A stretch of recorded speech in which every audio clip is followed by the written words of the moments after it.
अब हम लोग करेंगे question number 4। Find A B and C such that the following numbers are in AP A7 B23 and C। तो बच्चों यहाँ पे जो अरिथमेटिक प्रोग्रेशन दिया हुआ है, सीरीज दी हुई है इसकी A7 B23 एंड C, ये दे रखा है हमारे को सीरीज में। अब हम लोग को देखना है कि इसके अंदर इसका डिफरेंसेस देखते हैं। कॉमन डिफरेंस वो किस हिसाब से होना चाहिए, 7 minus A should be equal to B minus 7 and B minus 7 should be equal to 23 minus B and 23 minus B is equal to C minus 23। तो बच्चों इनके कॉमन डिफरेंसेस हैं जो कि एक दूसरे के बराबर होने चाहिए, क्योंकि अरिथमेटिक प्रोग्रेशन के अंदर है ये। अब हम लोग इसमें से दो इक्वेशंस लेते हैं जिसमें लिखा है B minus 7 is equal to 23 minus B। अब हम लोग B फाइंड करेंगे, माइनस का B है प्लस का B इधर ले आएंगे, 23 माइनस का 7 plus 7, 2B is equal to 30। तो B बच्चों हमारा कितना हो गया, 30/2 दैट इज 15। तो हमने B की वैल्यू निकाल ली 15। अब हम लोग निकालेंगे A की वैल्यू। A की वैल्यू के लिए हम लोग ये दोनों इज इक्वल टू हम लोग डिफरेंसेस एक दूसरे के बराबर जो है वो लिख सकते हैं। 7 minus A is equal to B की वैल्यू हम लोगों ने 15 निकाल चुके हैं, हम लोग 15 की वैल्यू सब्स्टिट्यूट कर देंगे B की जगह पर। तो therefore 7 minus A is equal to 15 minus 7 8, इधर आ जाएगा 7 माइनस 8। तो देयरफॉर A की वैल्यू कितनी हो गई, -1। तो हमारे पास A की वैल्यू कितनी हो गई, -1 हो गई। अब हम लोग फाइंड करेंगे C की वैल्यू। तो C की वैल्यू फाइंड करने के लिए हम ये दोनों इक्वेशंस ले लेंगे। 23 minus B is equal to C minus 23। 23 minus B की वैल्यू हमने फाइंड करी है 15, सब्स्टिट्यूट कर देंगे वैल्यू को C माइनस 23। C 23 माइनस 15 हमारे यहाँ पर हो जाएगा 8, C 23 पॉजिटिव हो जाएगा plus 8, 31 is equal to C। तो हमारा C कितना हो गया, 30। इट्स मीन बच्चों हमारा आंसर आया A है हमारा -1, B है हमारा 15 एंड C है 31। तो इसकी अगर हम सीरीज देखना चाहें तो सीरीज इसी कैसे बनेगी, देयरफॉर सीरीज A की जगह पर आ जाएगा हमारा -1, फिर 7 है, फिर B की जगह पे हम लिख देंगे 15, फिर हम लोग 23 लिखेंगे एंड देन एंड C की जगह पे 31। तो बच्चों ये इस तरीके से क्वेश्चन का आंसर सॉल्व होगा। कॉमन डिफरेंसेस की बेस के ऊपर हम लोग A, B एंड C की वैल्यूज फाइंड कर देंगे। अब हम लोग करेंगे क्वेश्चन नंबर 5। क्वेश्चन नंबर 5 कह रहा है determine the AP whose fifth term is 19। तो हम लोग यहाँ देखते हैं, साथ साथ ले लेते हैं। फिफ्थ टर्म कितना है बच्चों, 19। एक AP है जिसका फिफ्थ टर्म 19 है and the difference of the 8th term from the 13th term is 20। तो वो कह रहा है कि जो 13th टर्म और 8th टर्म के बीच में जो डिफरेंस है वो हो रहा है 20 के बराबर, इज इक्वल टू 20। तो इसका मतलब हम A5 को हम लोग A प्लस 4D लिख सकते हैं इज इक्वल टू 19। यहाँ पर हम A प्लस 13 A13 को हम लोग लिख सकते हैं A प्लस 12D। वहीं पर ही A8 को लिख सकते हैं A plus 7D। It's mean अगर हम A13 में से A8 को माइनस करेंगे मीन्स हम A प्लस 12D को माइनस करें A प्लस 7D से, तो आंसर आना चाहिए 20। तो यही इक्वेशन करेंगे हम लोग, कंटिन्यू करेंगे आगे।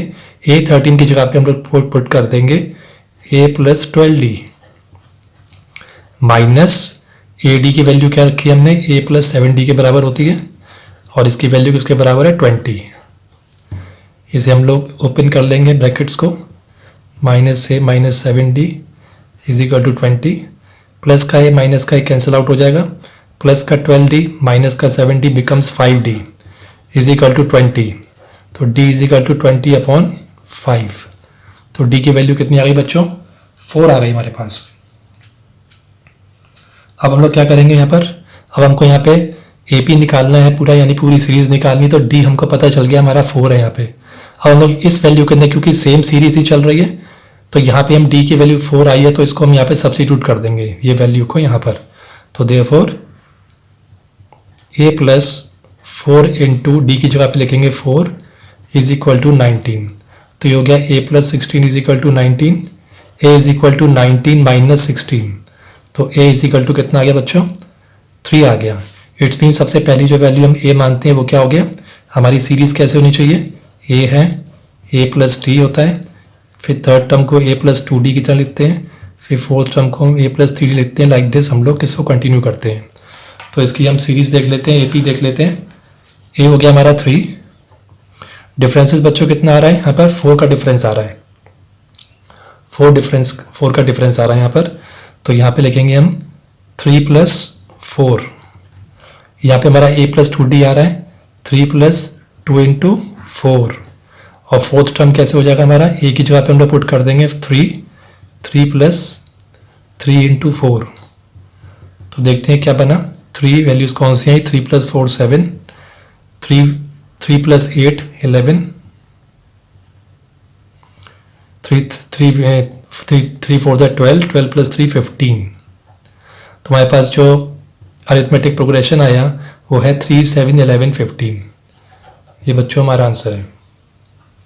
तो हम लोग को यहाँ पे ध्यान रखना है कि जो हमको गिवन है उसको हम पहले लिख लेंगे और फिर उन इक्वेशंस को फॉर्म करके उस हिसाब से हम लोग अपनी वैल्यूज अरिथमेटिक प्रोग्रेशन फाइंड कर लेंगे। तो ये हो गया आपका क्वेश्चन नंबर 5। अब हम लोग करते हैं क्वेश्चन नंबर 6। क्वेश्चन नंबर 6 में बच्चों पूछ रहा है the 26th, 11th and the last terms of an AP are 0, 3 and minus 1/5 respectively। इसका मतलब 26th जो टर्म है उसकी वैल्यू 0 है, 11th टर्म 3 है और जो सबसे लास्ट टर्म है वो -1/5 है। अब वो कह रहा है find the common difference and the number of terms.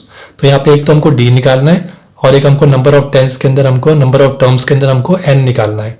तो देखते हैं यहाँ पर 26 टर्म यहाँ पे क्या है, ये 26 टर्म है हमारा 0, 11th टर्म कितना है 3 है और ये लास्ट टर्म जो है जिसको हम l लिख सकते हैं इज -1/5। अब उसके बाद हम लोग अब a प्लस 26 है यहाँ पर, इसको हम कैसे लिख सकते हैं, a प्लस 25d फॉर्मूले के हिसाब से, और a11 की जगह पर लिख सकते हैं a plus 10d is equal to 3। ये हमारे पास l इज इक्वल टू -1/5 है ही। अब हम पहले इन दोनों इक्वेशंस को लेते हैं a और d निकालने के लिए। a plus 25d is equal to 0, a plus 10d is equal to 3। तो यहाँ पे हम सब्ट्रैक्टिंग द इक्वेशंस, तो क्या मिलेगा हमको, सब्ट्रैक्ट करने पे साइन नीचे के चेंज हो जाएंगे, प्लस का ये माइनस का कैंसिल आउट हो जाएगा, प्लस का 25 माइनस का 10d, तो ये हो गया हमारे पास 15d इज इक्वल टू -3। तो therefore d is equal to -3/15, इसको डिवाइड करेंगे तो -1/5 आ जाएगा बच्चों। तो d हमारे पास आ गया है, कॉमन डिफरेंस पहला क्वेश्चन का आंसर हमारा आ गया -1/5। सेकंड उसने कहा है and the number of terms. तो बच्चों हमें नंबर ऑफ टर्म्स निकालना है, तो हमको सबसे लास्ट टर्म जो है हमारा -1/5 है। तो फॉर्मूला क्या होगा हमारा, AL इज इक्वल टू लगाएं या L लगाएं, L is equal to A plus n-1d। तो L हमारा ऑलरेडी दे रखा है बच्चों, यहाँ पे -1/5 है लास्ट की वैल्यू। A हम लोगों ने निकालना है अभी, A बच्चों यहाँ पे हम निकाल लेते हैं, पहले यहाँ पे हमको A निकालना पड़ेगा, उसके बाद फिर हम इसको कर पाएंगे। तो therefore let find A first. तो A प्लस 10d, दोनों में से कोई सी भी इक्वेशन लिख सकते हैं, a plus 10d is equal to 3। तो therefore a plus 10 into D की वैल्यू -1/5 है, -1/5 से मल्टीप्लाई करके इज इक्वल टू 3 कर देंगे, 5 1 जा 5 2 जा डिवाइड हो जाएगा, a minus 2 is equal to 3। तो therefore a is equal to 3 plus 2, a is equal to 5। अब हम लोग ये 5 की वैल्यू हमने जो फाइंड करी है ये हम यहाँ पे पुट करेंगे। तो यहाँ पे अभी तो मैं ऐसे ही लिख देता हूँ, n-1 d की वैल्यू -1/5 है, -1/5 इज इक्वल टू a की वैल्यू आ गई थी हमारी 5 प्लस n हमने फाइंड करना है इंटू -1/5।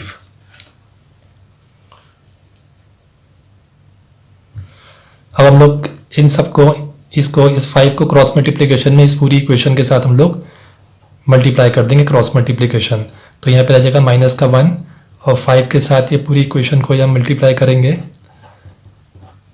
तो ये हो गया हमारा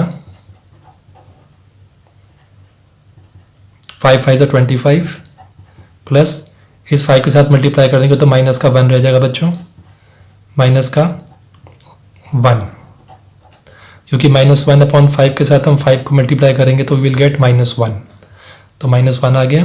-1 is equal to 25 plus multiply कर देंगे -1 को, तो ये आ जाएगा हमारा माइनस का n माइनस माइनस प्लस 1।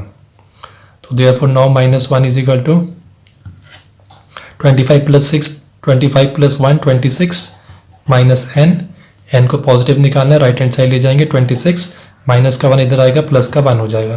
तो therefore n is equal to 27। तो इसका मतलब बच्चों हमारे जो टोटल टर्म्स हैं इस AP के अंदर वो 27 टर्म्स हैं टोटल। How much terms are there?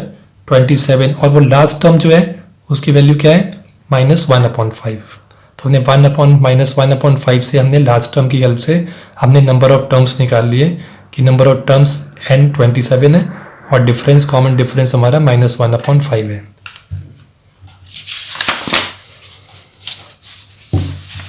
अब हमारे पास है क्वेश्चन नंबर 7। क्वेश्चन नंबर 7 पूछा बच्चों, the sum of the 5th and the 7th terms of N AP is 52 and the 10th term is 46, find the AP। Solution निकालते हैं। क्या क्या given है? सम of 5th and 7th term, तो देखिए sum of 5th and 7th term of N AP is 52, ये given है। फिर वो कह रहा है कि and the 10th term is 46, 10th term कितना है बच्चों? 46।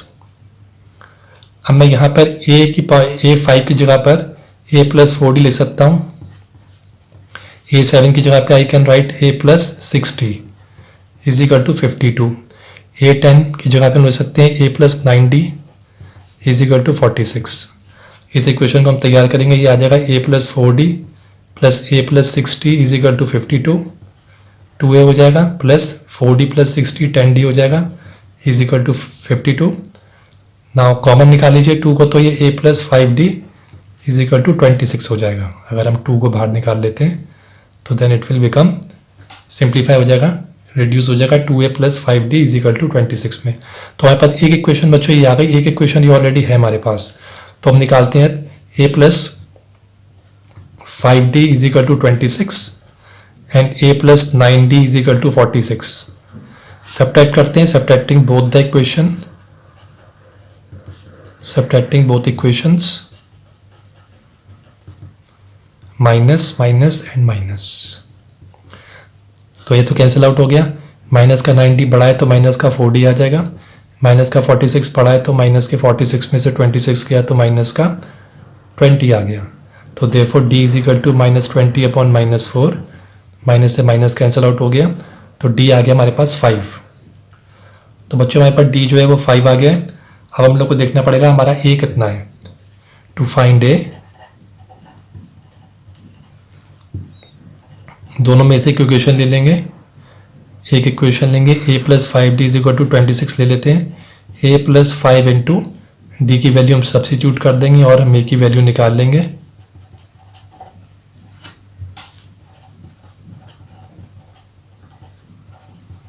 A इज इक्वल टू 1, तो A हमारे पास बच्चों 1 आ गया।